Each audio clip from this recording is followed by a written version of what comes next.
Hey guys, welcome back to Chariot Palmistry. My name is Sulabh Jain, and in this video I will be doing kind of an update video. I've been away from YouTube for a while and a lot of you guys are sending me messages wanting to know updates on predictions that I've made a while ago.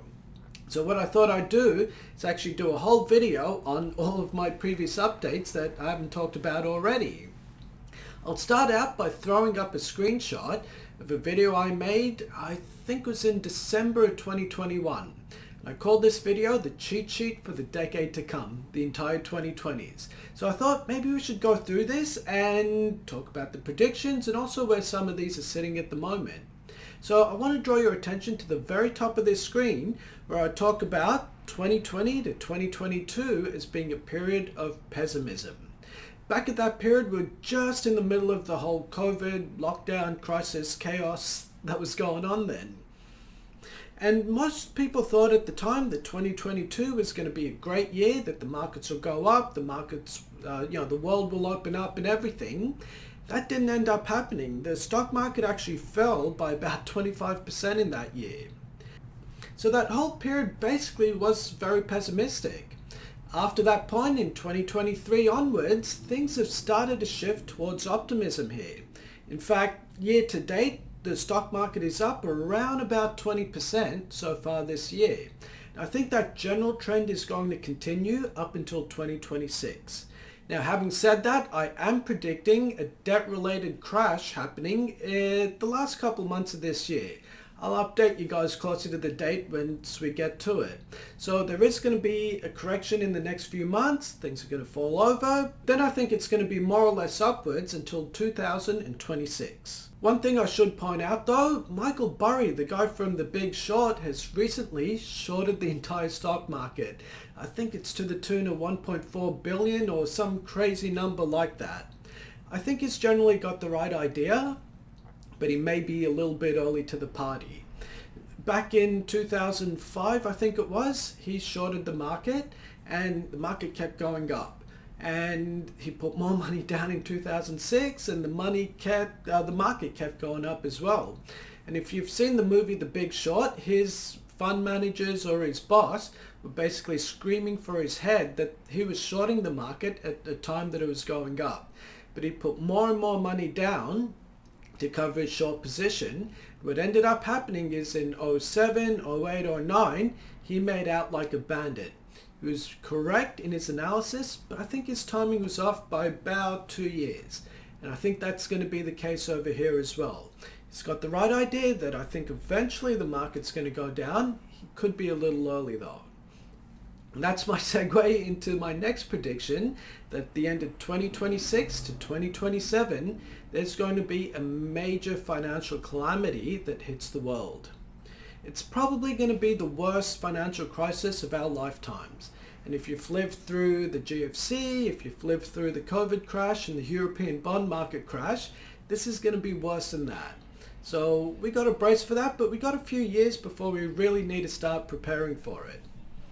My next prediction is in 2028 to 2030, there's going to be a new global war. And I'm predicting it to be in Southeast Asia. Well, Southeast Asia / Australia, New Zealand. Basically the part of the world that I'm in right now. If you guys saw my August update video, I talked about a new war starting in the area south to southwest of India, which is basically Sri Lanka and Africa.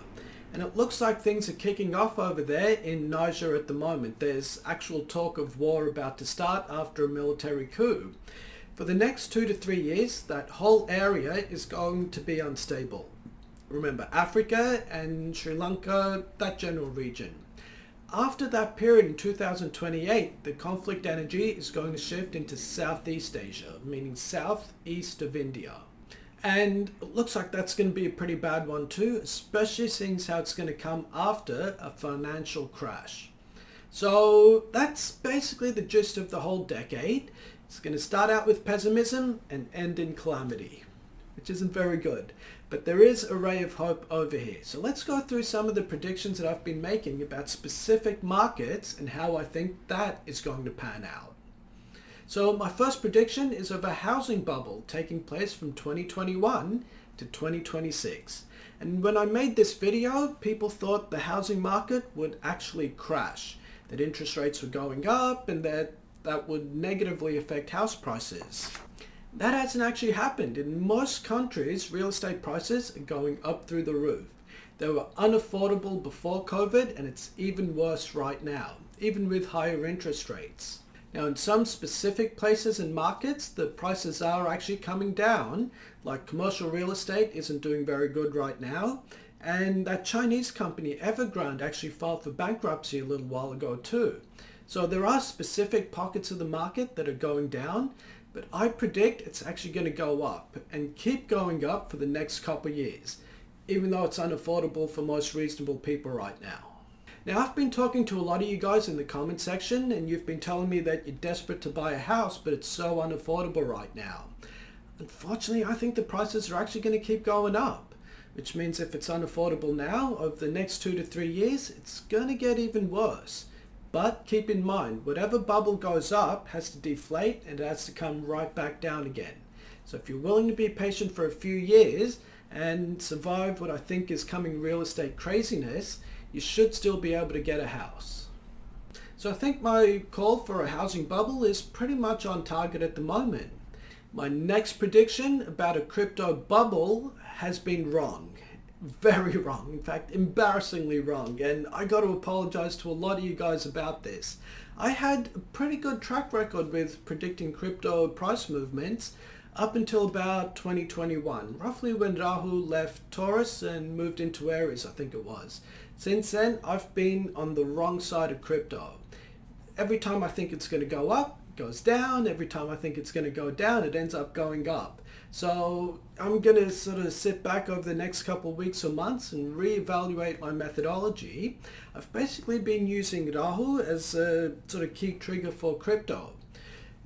Yeah, Rahu is a very difficult planet to predict, and it always shakes you around and it always misleads you sometimes. So I'm going to sit back and figure out exactly what I'm doing wrong. But I also want to apologize to you guys. Some of you that I've been speaking to in the comment section are telling me you've lost a lot in crypto, with specific tokens that I thought would go up have gone down. So my apologies for any bad calls that I've made to you guys. But this one is definitely off.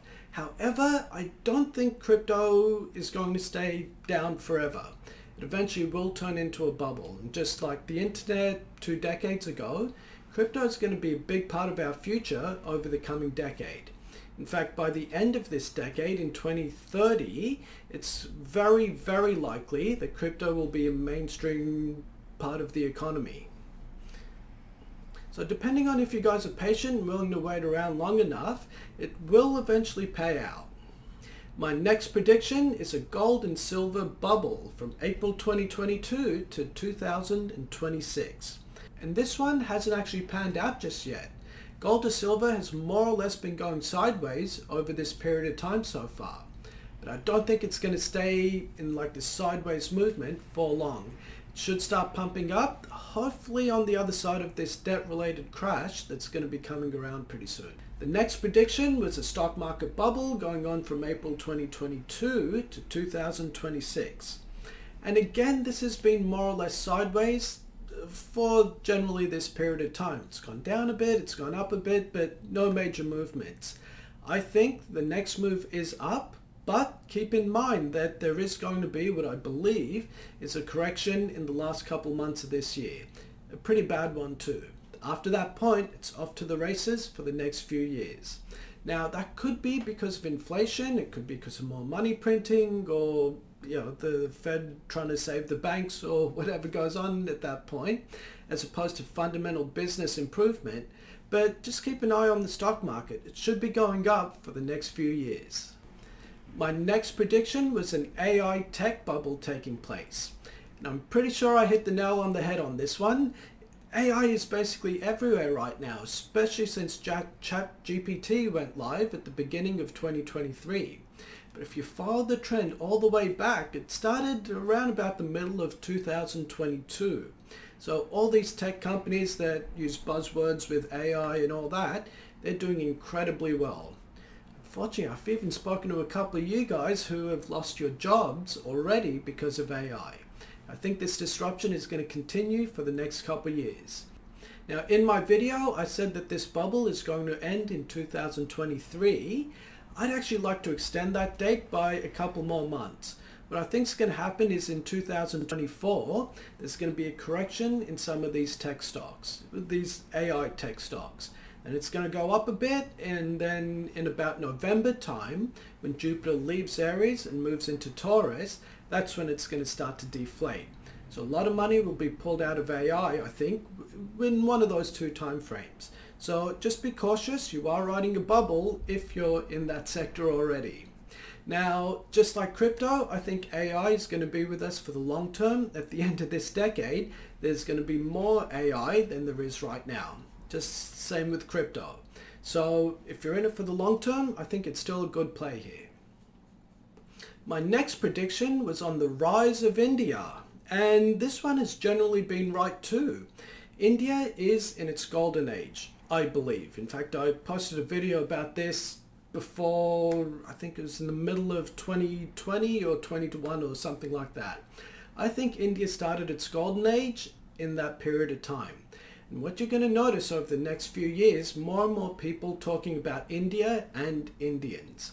In fact, at the moment, I think it's the Vice President of the US is half Indian. The guy in charge of the UK is an Indian guy.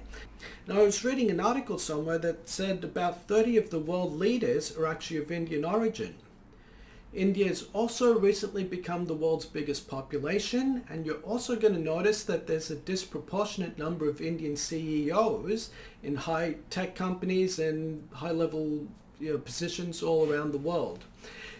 The last century, people have been talking about Americans, about American businesses, American politics, and all of that. This energy is slowly shifting. Now people are talking about Indian origin people. Soon they'll be talking about Indians from within India itself. They'll be talking about Indian businesses, not just Indian CEOs leading American businesses. You can see we're sort of in that transition from America into India. The other thing you're going to notice is a rise of Indian thinking and methodologies around the world. Things like yoga, meditation, all this stuff is going to start to enter the mainstream. In fact, one of the first videos I put up on YouTube was a prediction about palmistry becoming mainstream in medicine in the decades to come.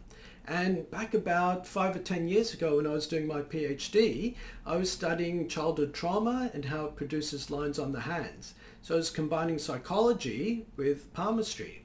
And I thought in the years to come, more and more people are going to start to use these Indian methods in mainstream medicine. And one of the other projects actually I'm working on at the moment is figuring out how to reverse engineer Hindu mantras and embed specific frequencies into music to help people sleep better at night, deal with their anxiety, and all sorts of things like that. So in the years and decades to come, you're going to notice all these ancient Indian ideas being accepted into the modern world. That's going to happen because of the rise of India. And then my last prediction was a commodities rise taking place up until 2026 as well. That prediction has generally been right as well. I mean, oil, wheat, soy, all of this stuff's been going up just as inflation's been going up. I think it's generally going to trend upwards for the next few years as well. And that is my cheat sheet for basically until the end of this decade. There's some places where I think we got it really, really right, and some places where we got it completely wrong, such as crypto. So when I get things wrong, I put my hand up and I'll let you guys know about that. I'm not infallible and I do make mistakes. But the general trend I think here has been pretty good so far. What I'm going to do is, over the next couple weeks and months, is a lot of my old members videos, I'm going to make them available to the general public, and I'll share them on my channel too. So you guys can have a look at that. There are some videos on specific CEOs, like the head of Apple and so on, that I still think there's some good value over there for you guys to see that.